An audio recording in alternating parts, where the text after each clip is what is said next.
Assalamualaikum warahmatullahi wabarakatuh. Perkenalkan, nama saya Hana Dwi Aprilausna dengan NIM 2110011120011 dari Program Studi Kedokteran Program Sarjana angkatan 2021.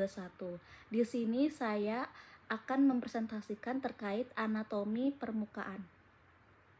Anatomi adalah ilmu yang mempelajari tentang struktur tubuh manusia, berasal dari bahasa Yunani ana yang berarti habis atau ke atas, dan tomos yang berarti memotong atau mengiris.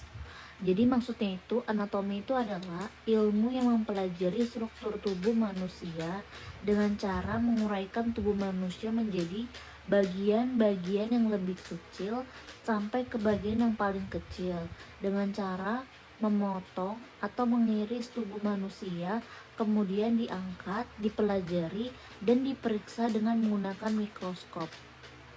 Kemudian anatomi itu dibagi jadi dua bagian, yaitu ada anatomi makroskopis sama anatomi mikroskopis. Dalam bidang kedokteran terdapat terminologi, arah, dan posisi bagian-bagian tubuh. Yang pertama itu ada anterior, itu bagian depan tubuh, kemudian bagian posterior, bagian belakang tubuh, lalu bagian superior itu bagian atas tubuh, bagian inferior itu bagian bawah tubuh, kemudian bagian medial itu mendekati garis tengah tubuh, lalu bagian lateral itu menjauhi garis tengah tubuh, kemudian bagian proksimal dekat dengan titik asal tubuh atau anggota tubuh, kemudian bagian distal itu jauh dari titik asal tubuh atau anggota tubuh, kemudian bagian superficial itu dekat dengan permukaan tubuh, dan bagian profunda itu jauh dari permukaan tubuh. Selanjutnya pada anatomi permukaan ada yang disebut juga dengan bidang dan ada yang disebut juga dengan sumbu. Jadi untuk bidang sendiri yang pertama yang A itu ada bidang sagital atau median juga. Jadi bidang sagital itu bidang yang membagi tubuh menjadi bagian kiri dan kanan. Gerakan ini tuh termasuk fleksi dan ekstensi seperti kayak menekuk dan meluruskan siku. Kemudian untuk bidang median sendiri atau mid sagital itu membagi tubuh tepatnya di tengah menjadi bagian kiri dan kanan yang sama.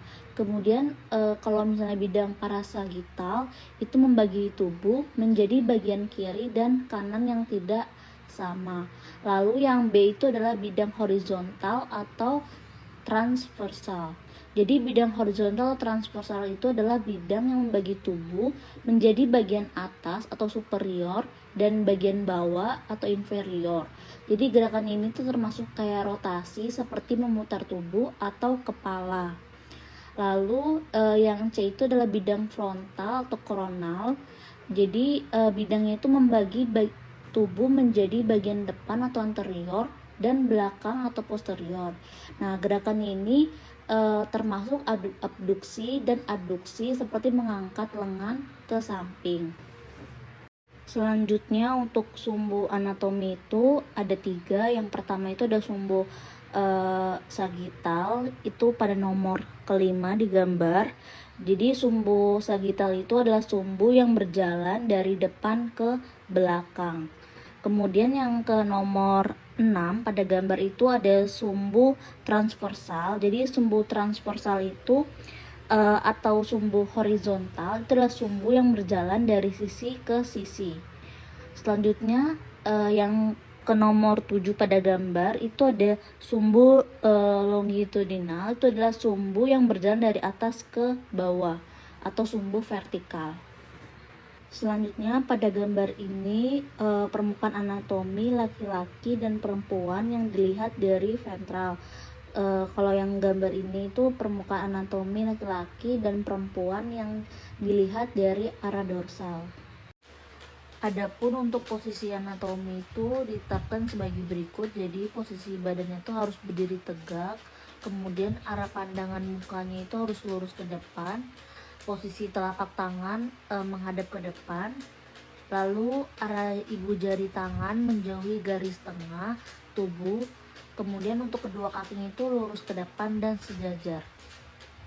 Selanjutnya untuk regio tubuh manusia, yang pertama itu ada kepala atau cephalon, jadi itu ada regio capitis atau cephalon. Lalu yang leher atau cervix atau coli itu ada regio coli atau cervicalis.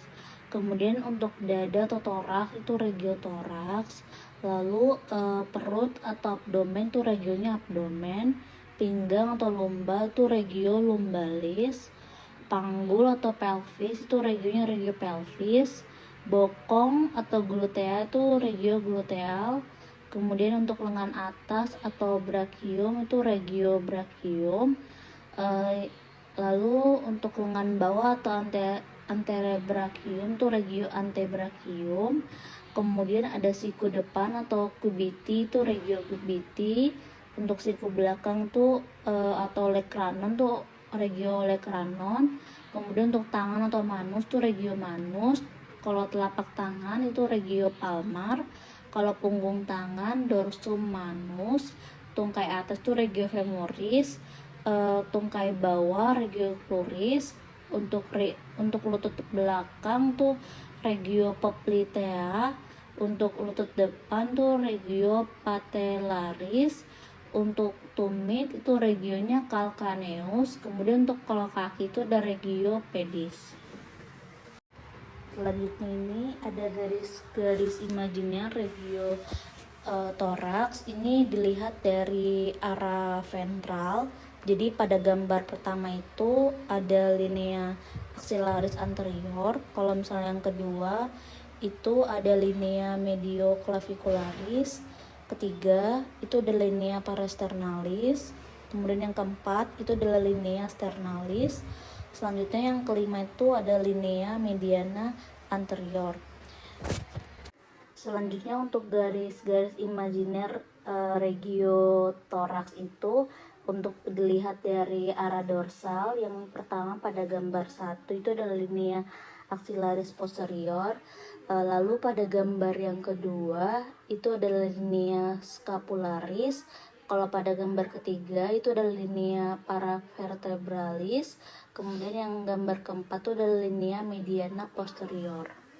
Selanjutnya yang pertama itu ada linea midsternalis. Jadi linea midsternalis itu adalah garis yang melewati titik tengah sternum. Kemudian yang kedua itu adalah linea midclavicula. Jadi linea midclavicula itu adalah garis yang melewati titik tengah clavikula. Kemudian yang ketiga itu adalah linea parasternalis. Jadi linea parasternalis itu adalah garis yang melewati tepi sternum. Kemudian yang keempat itu adalah linea axillaris anterior. Jadi linea axillaris anterior itu adalah garis yang terletak di sisi anterior lipat aksila yang dibentuk oleh tepi lateral musculus pectoralis major. Kemudian untuk linea midaxillaris itu adalah garis yang terletak di tengah regio aksila. Kemudian nanti dia akan berjalan paralel dengan linea axillaris anterior. Kemudian yang keenam itu adalah linea axillaris posterior. Jadi linea axillaris posterior itu adalah garis yang terletak di sisi posterior lipat aksila yang dibentuk oleh tepi lateral musculus latissimus dorsi. Sedangkan yang ketujuh itu adalah linea scapularis. Jadi linea scapularis itu adalah garis yang melalui angulus inferior scapula. Kemudian ada garis imajiner regio abdomen. Jadi ada pembagian 9 regio di abdomen. Yang pertama itu ada regio hipokondria kanan. Jadi dia tuh letaknya tuh di bawah tulang rusuk kanan. Biasanya mengandung hati dan kantong empedu. Kedua ada regio epigastrium. Itu letaknya itu dia di tengah atas, di bawah tulang dada. Nanti dia akan mengandung sebagian besar ada perut sama pankreas. Kemudian yang ketiga ada regio hipokondria kiri. Itu letaknya itu di bawah tulang rusuk kiri. Biasanya mengandung ada limpa.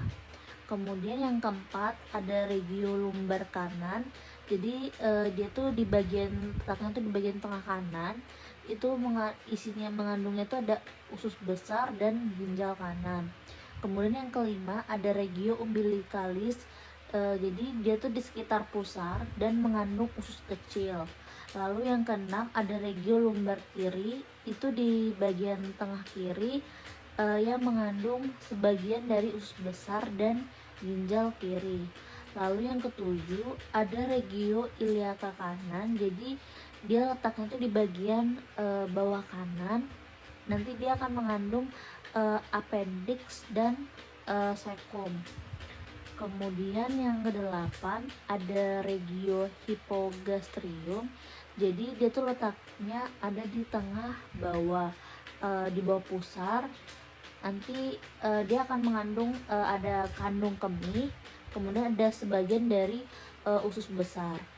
Lalu yang ke-9 itu ada regio iliaca kiri, jadi itu letaknya itu dia ada di bagian bawah kiri, yang mana itu tuh mengandung sebagian dari usus besar dan kolon sigmoid. Lanjut pembagian 4 kuadran, jadi ada 4. Yang pertama itu ada kuadran atas kanan atau right upper quadrant atau RUQ, itu dia mengandung hati, terus ada kantong empedu, sebagian itu nanti ada usus kecil dan usus besar, kemudian ada ginjal kanan. Lalu yang kedua itu ada kuadran atas kiri atau left upper quadrant LUQ, itu dia ada mengandung lambung, limpa, sebagian dari usus kecil dan besar, dan ginjal kiri. Kemudian ada kuadran bawah kanan atau right lower quadrant RLQ, itu dia mengandung appendix, cecum, sebagian dari usus besar dan organ reproduksi sebelah kanan. Kemudian ada yang keempat tuh ada kuadran bawah kiri atau left lower quadrant LLQ, itu yang mana tuh dia mengandung sebagian dari usus besar, kolon sigmoid dan organ reproduksi kiri. Selanjutnya untuk arah gerakan, yang pertama itu ada fleksi. Jadi fleksi itu adalah mengurangi sudut antara dua bagian tubuh. Contohnya itu seperti kita menekuk siku sehingga tangan itu nanti akan mendekati bahu. Lalu yang kedua ada ekstensi. Jadi ekstensi sendiri itu adalah meningkatkan sudut antara dua bagian tubuh. Contohnya itu ketika kita meluruskan siku sehingga lengannya itu akan kembali lurus. Lalu yang ketiga itu ada abduksi. Jadi abduksi itu adalah menggerakkan anggota tubuh menjauhi dari garis tengah tubuh. Contohnya kayak misalnya kita mengangkat lengan ke samping. Lalu yang keempat ada aduksi. Jadi aduksi sendiri itu adalah menggerakkan anggota tubuh mendekati garis tengah tubuh. Contohnya ketika kita menggerakkan lengan yang diangkat kembali ke samping tubuh. Selanjutnya yang kelima itu ada rotasi. Jadi rotasi itu ada yang medial sama yang lateral. Jadi kalau misalnya medial itu jadi kita memutar anggota tubuh ke arah dalam. Contohnya kita kayak misalnya memutar kaki sehingga jari kakinya itu menghadap ke dalam. Lalu ada rotasi yang lateral. Jadi rotasi lateral itu adalah memutar anggota tubuh ke arah luar. Contohnya tuh kayak kita memutar kaki sehingga jari-jari kakinya itu menghadap ke luar. Selanjutnya itu ada yang elevasi. Jadi elevasi sendiri itu adalah mengangkat bagian tubuh ke atas. Contohnya itu kita mengangkat bahu. Nah, kemudian ada depresi. Jadi depresi sendiri itu adalah menurunkan bagian tubuh ke bawah. Contohnya menurunkan bahu kembali ke posisi semula. Lalu ada protraksi. Jadi protraksi sendiri itu adalah menggerakkan bagian tubuh ke depan. Contohnya menggerakkan bahu ke depan. Lalu ada retraksi, jadi retraksi itu adalah menggerakkan bagian tubuh ke belakang, contohnya menarik bahu kembali ke belakang. Lalu ada supinasi, jadi memutar lengan atau kaki sehingga telapak tangan atau kaki itu menghadap ke atas, contohnya memutar lengan sehingga telapak tangan menghadap ke atas. Lalu ada pronasi, jadi pronasi itu memutar lengan atau kaki sehingga telapak tangan atau kaki itu menghadap ke bawah. Contohnya itu memutar lengan sehingga telapak tangan itu menghadap ke bawah. Kemudian ada inversi, jadi inversi itu adalah memutar telapak kaki ke arah dalam sehingga bagian dalam kaki itu menghadap ke atas, contohnya mengangkat sisi dalam kaki. Lalu ada inversi, jadi inversi itu adalah memutar telapak kaki ke arah luar sehingga bagian luar kaki itu menghadap ke atas, contohnya mengangkat sisi luar kaki. Lalu ada dorsifleksi, jadi dorsifleksi itu adalah menggerakkan jari-jari kaki ke arah tulang kering, contohnya mengangkat jari-jari kaki ke atas. Lalu ada plantar fleksi, jadi plantar fleksi itu adalah menggerakkan jari-jari kaki menjauhi dari tulang kering, contohnya menurunkan jari-jari kaki ke bawah seperti berdiri di ujung jari. Lanjut kita masuk ke organ-organ dalam dan proyeksi permukaan pada tubuh. Jadi di sini ada yang A itu proyeksi organ-organ dalam pada permukaan tubuh pada dinding ventral abdomen. Sedangkan pada yang B itu proyeksi organ-organ dalam pada dinding dorsal batang tubuh. Nah, jadi di sini tuh ada esofagus, kemudian ada kelenjar tiroid atau glandula tiroid, kemudian ada trakea, lalu ada paru-paru atau pulmo, kemudian ada jantung atau kor, kemudian ada diafragma, kemudian ada hepar atau hati, lalu ada lambung atau gaster, kemudian ada limfa atau spleen atau lien, kemudian ada pankreas, ada duodenum, kemudian ada jejunum, lalu ada ren, kemudian ada kolon, ada ileum, kemudian ada appendix atau appendix vermiformis, lalu yang terakhir ada rectum. Selanjutnya ada tulang-tulang rangka, yang dimana tulang-tulang rangka itu sendiri dikelompokkan menurut bentuk maupun strukturnya. Yang pertama itu ada tulang panjang, yaitu ossa longa, misalnya kayak tulang-tulang berongga, ekstremitas seperti femur dan humerus. Kemudian ada tulang pendek, itu ossa brevia, misalnya ossa carpalia dan ossa tarsalia. Lalu ada tulang pipi atau ossa plana, misalnya iga atau costa. Kemudian ada sternum, scapula, pelvis, dan tulang-tulang tengkorak. Kemudian ada tulang yang berisi udara atau ossa pneumatica, itu misalnya os frontal, os ethmoidal, kemudian maxilla, kemudian ada os sphenoidal.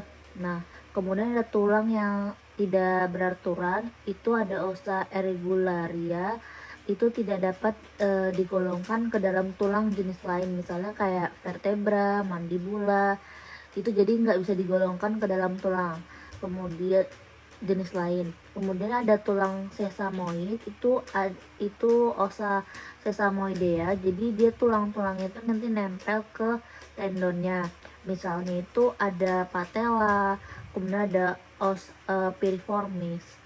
Kemudian ada tulang-tulang aksesori, jadi dia tuh ada ossa atau aksesoria, jadi itu tulang aksesoris yang tidak sering ditemukan pada semua rangka manusia, misalnya kayak tulang-tulang sutura pada tengkorak, kemudian ada costa cervicalis.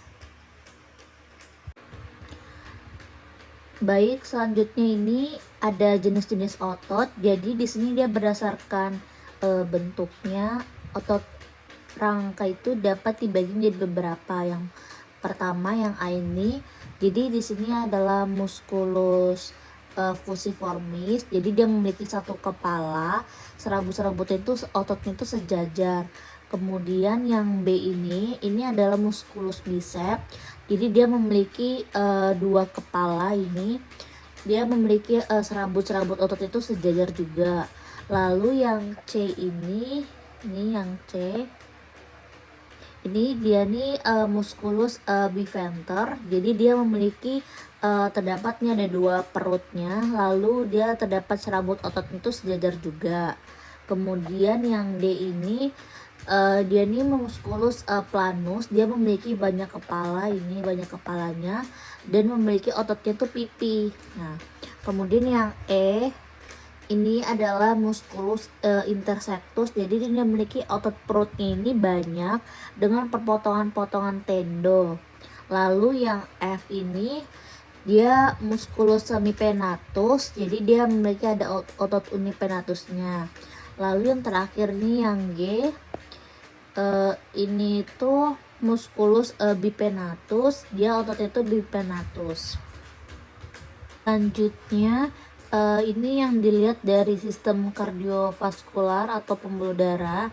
Jadi di sini fungsi arteri itu kan dia membawa darah dari jantung ke perifer tubuh atau menuju ke paru.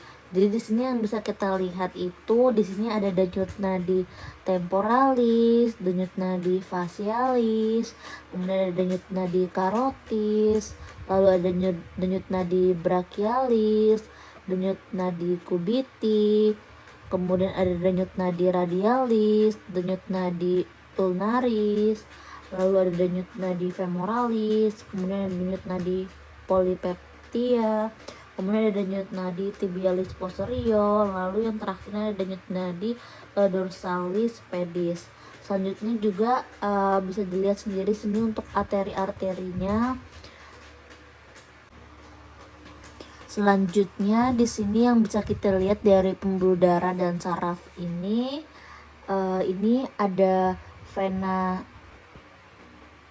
jugularis externa, kemudian ada vena jugularis anterior, ada vena jugularis interna, kemudian ada vena brachiophallica sinistra, kemudian ada vena brachiocephalica dextra, terus vena azygos, kemudian ada cor atau jantung, ada vena subclavia, kemudian ada vena cava superior, vena thoracica interna, kemudian ada vena axillaris, ada vena cephalica, kemudian lalu ada vena basilica, ada vena brachialis, ada vena mediana cubiti, kemudian ada vena hepatica, ada vena renalis, kemudian ada vena testicularis sinistra, kemudian ada vena porta hepatis, ada vena splenica, kemudian di sini ini tuh ada vena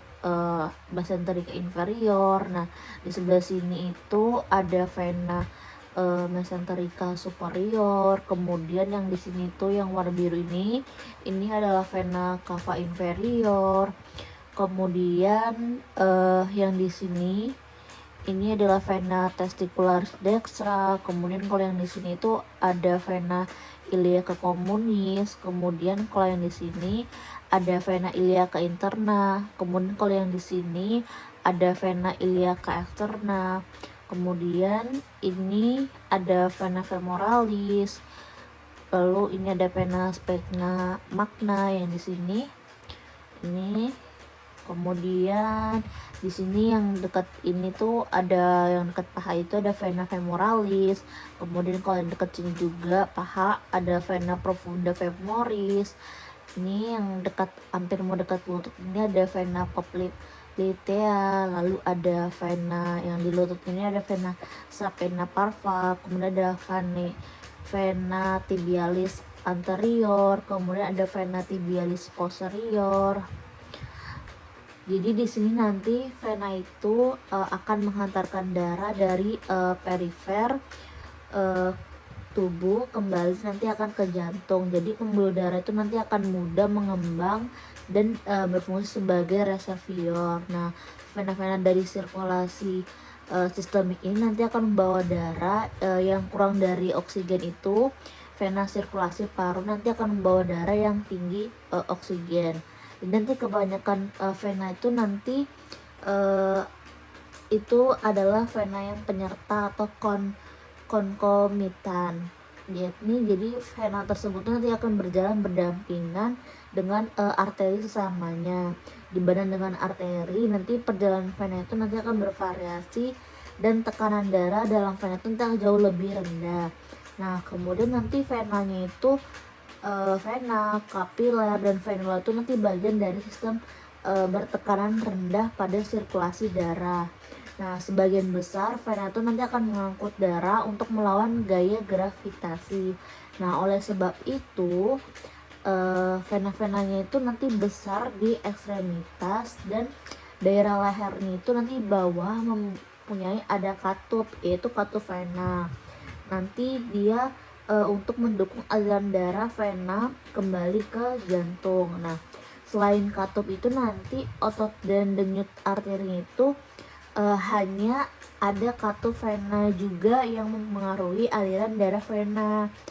Nah, panah yang mengarah yang menunjukkan ke arah aliran darah. Nah, ketika darahnya itu nanti menumpuk, maka nanti panah itu menunjuk ke arah bawah. Nah, katup itu nanti akan menutup. Nah, selanjutnya di sini ada anatomi permukaan punggung.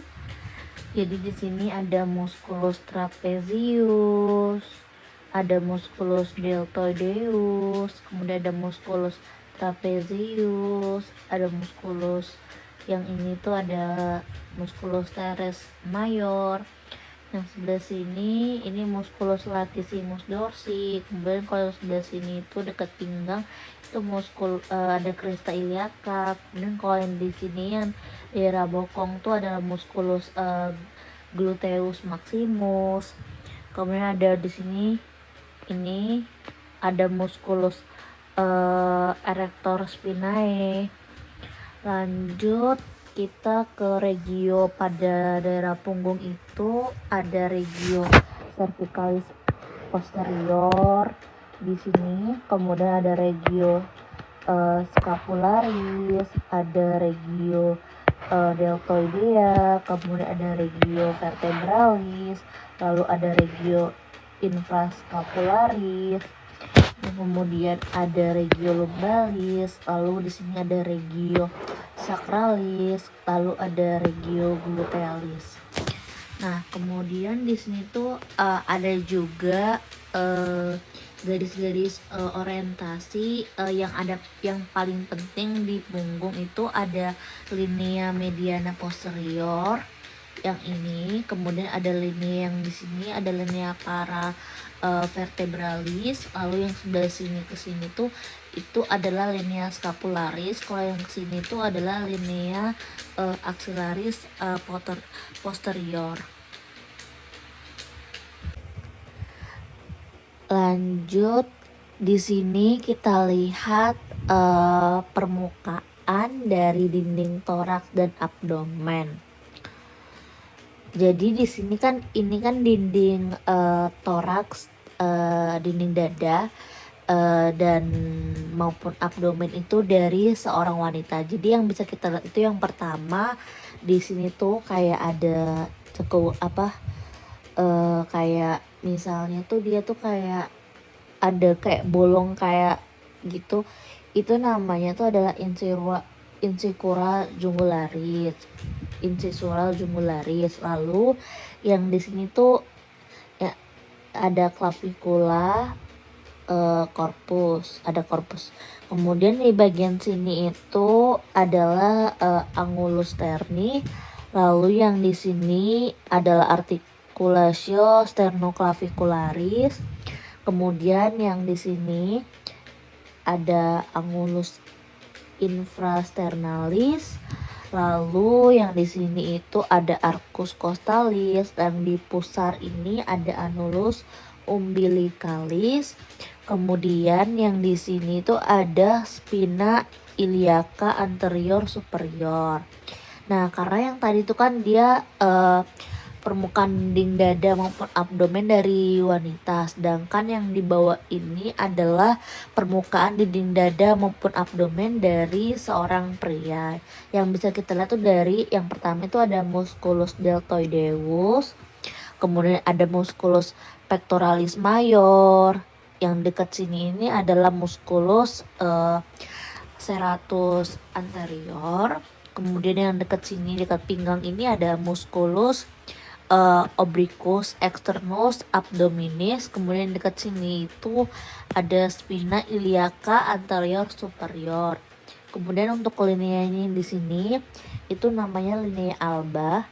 Kemudian kalau yang dekat sini itu musculus rectus abdominis, dan yang dekat sini itu adalah musculus rectus abdominis intersectio tendinea.